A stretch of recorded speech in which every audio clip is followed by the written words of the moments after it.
In today's market, what does $585 get you? Well, stick around and find out. If you're new to my page, this is Car Payment Chronicles, a series I've developed basically to give you guys an idea of what things cost if you're in the market to buy a car. Very good stuff. So in this case, you are somebody that's looking for a luxury SUV and you've got a budget of about $30,000 or $585, give or take, right? So you decide you want to look at a luxury SUV because you feel like you need to treat yourself. Treat yourself and get you fucked up every time. So in this case, I found a 2022 Audi Q5 2.0 Turbo Premium Plus with 42,000 miles. It's white. It's got about 42,000 miles and it's priced at $25,596, $900 from the original price of $26,496. Don't pay any attention to this number because I haven't changed it yet. So if you're new here, we usually go over interest rates, but I'm going to change it up a little bit and we're going to go closer to this number because if you're using an Audi, obviously you think you're making a good decision. Factoring in everything with taxes and fees, about $2,000 in dealer fees and taxes. So your grand total comes out to $27,577 after taxes.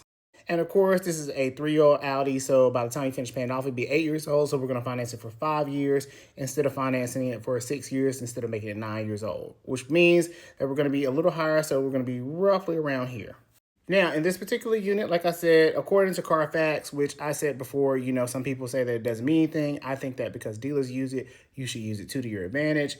Looks like it's got about $2,300 below value. Also, no accidents reported, one owner. It's got an open recall, but it was a non-personal vehicle, so it's probably why it's priced a little lower than it should be. Now, back to this number here. After everything's said and done, you pay about $35,000 total with $7,500 in interest. According to carcomplaints.com, they didn't get the 2022 yet, so it seems to be no issue so far. And it looks like the newer the years, the less problems you may have, but I have my reservations because it is a Volkswagen and people don't like to take care of those. Now, the biggest problem that you're going to run into with this car is depreciation. So even though you're paying $25,000 now, it's probably worth significantly less once you take it off the lot.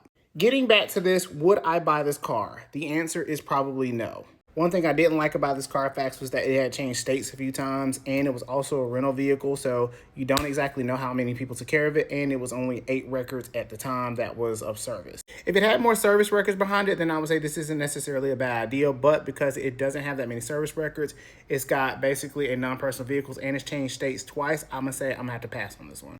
Not to mention you're going to spend about $17,000 in maintenance and repairs. And it just doesn't seem like it's really worth the headache. And this is why I help people buy cars, to help them from making bad decisions. If you're in the market for a car and need somebody to help you walk through the process, my link is in the bio.